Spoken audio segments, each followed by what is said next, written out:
eksaminasi tersebut nyata-nyata tidak ditemukan suatu fakta-fakta hukum atas penetapan saya sebagai tersangka kasus suap maupun suatu tindakan melawan obstruction of justice. Jadi itu kalau kami tegaskan benar. Karena itulah seluruh masyarakat Indonesia, rekan-rekan pers yang saya hormati, selain hal tersebut, ada fakta persidangan yang sangat menarik yang menyentuh aspek kemanusiaan dan nurani kita, yakni adanya intimidasi yang dilakukan oleh saudara Rosa Purbabekti terhadap saudari Tio. Demi ambisi menangkap saya, saudari Tio diintimidasi dan dibujuk dengan gratifikasi hukum sebesar 2 miliar rupiah. Syaratnya, saudari Tio harus menyebutkan keterlibatan saya. Apa yang disampaikan oleh saudari Tio tersebut dilakukan di bawah sumpah di hadapan Tuhan Yang Maha Kuasa, di hadapan Allah Subhanahu wa Ta'ala, dan tangannya itu berada di atas, di bawahnya Al-Quran, kitab suci. Tidak hanya itu, saudari Tio juga diminta untuk menyebut orang-orang di lingkaran pertama Ibu Megawati Soekarno Putri agar bisa dibidik para penyidik tersebut. Ini baru disampaikan kemarin ya di dalam keterangan resmi. Demi melancarkan aksinya, saudara Rosa Purbabekti sampai membeberap meja dan mendesak untuk mengganti penasihat hukum Tio. Puncak intimidasi saudari Tio adalah bahwa yang bersangkutan dikenakan cekal bersama suaminya untuk tidak bisa berobat ke luar negeri akibat kanker yang dideritanya. Padahal jauh sebelum kasus ini naik lagi ke permukaan, saudari Tio sudah berulang kali berobat ke Guangzhou bagi penyembuhan penyakitnya. Namun agenda kemanusiaan ini pun diabaikan oleh saudara Rosa Purbabekti. Saya meyakini jika saudari Tio mengikuti kemauan saudara Rosa, maka pencekalan itu pasti tidak akan terjadi. Jadi bisa sekitar 2014-2015 saat itu Pak Dahlan Iskan juga mengalami hal yang sama. Beliau bertemu dengan Bu Mega karena saat itu juga ada persoalan hukum, minta dibantu agar bisa berobat ke luar negeri. Maka demi kemanusiaan, Ibu Mega lalu mengulurkan tangannya dan meminta saya untuk bertemu dengan Wakil Presiden Pak Yusuf Kalla dan bertemu dengan Menteri Hukum dan HAM saat itu Pak Lauli, agar kemanusiaan inilah yang harus berbicara. Tetapi ini kemanusiaan ini sepertinya tertutup dalam diri saudara Rosa Purbabekti. Berbagai fakta di atas semakin menunjukkan kuatnya agenda politik terhadap kasus yang menimpa saya. Bayangkan, terhadap saudari Tio yang sudah bersikap kooperatif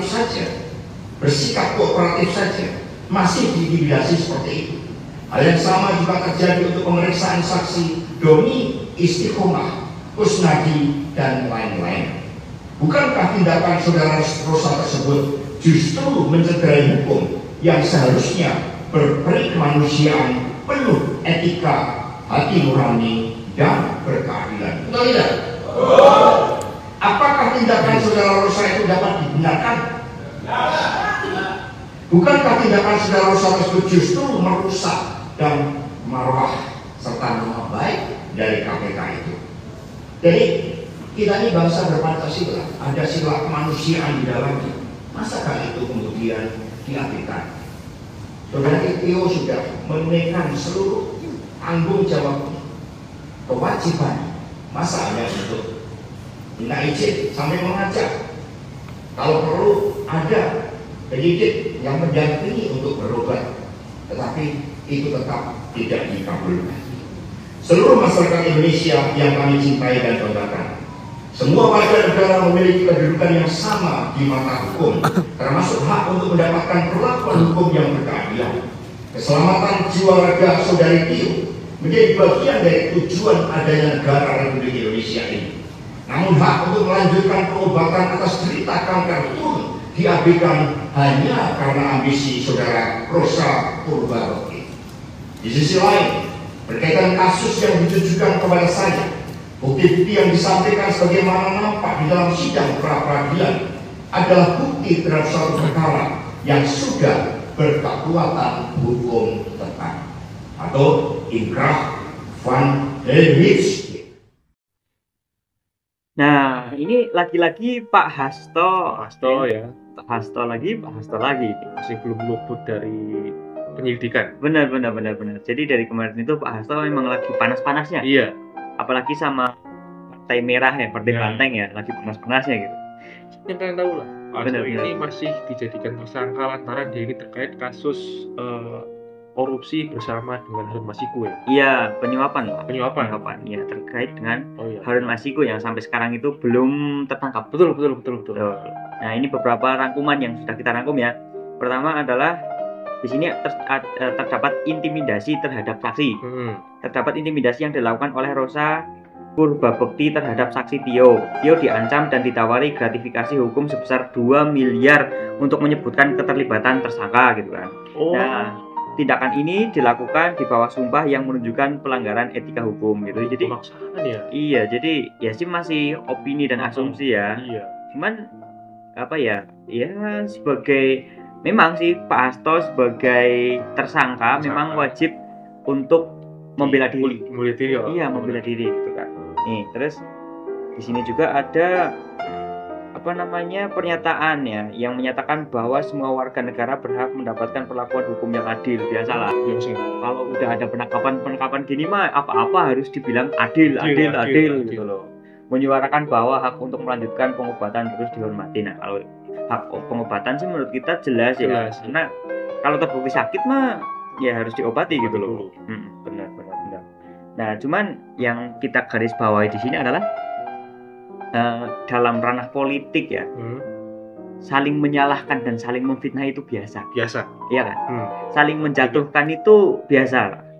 Kita sebagai orang awam saja melihat lah, jangankan kasus-kasus besar, kita melihat saja di sekolahan, di sekolah instansi kecil saja di sana itu ada banyak saling sikut-sikut itu ada. Makanya, jadi kalau kita melihat Pak Hasto yang menjadi tersangka, ya kalau memang Pak Hasto nggak bersalah, ya maka Pak Hasto harus membela dirinya. Tapi kalau memang Pak Hasto tersalah ya udah. Ya, jangan salah loh, disalahkan lagi. Iya, jangan malah menyalahkan orang lain. Cuman ya nggak apa-apa, ini hak. Ya kan mungkin udah ada bukti-bukti yang terkumpul gitu ya. Udah. Ya, cuman tetap kita sebagai rakyat dan netizen, kita tetap tidak setuju dengan adanya aksi korupsi. Benar. Tidak boleh. Ya sekarang memang lagi banyaknya demo mahasiswa ya, lagi pada demo Indonesia Gelap gitu. Cuman kita jangan lupa, gelapnya Indonesia itu bukan hanya karena kebijakan, tapi karena korupsi juga. Korupsi kan di luar kebijakan. Iya, mengakar dari dulu korupsi ini. Benar. Maka dari itu ya kita jangan sampai lupa akan kasus-kasus seperti ini. Ayo kita bersama-sama kawal terus ya. Jangan sampai kita lengah terhadap kasus-kasus seperti ini. Lengah dikit nggak dilanjutin kasusnya. Benar ya. Oke.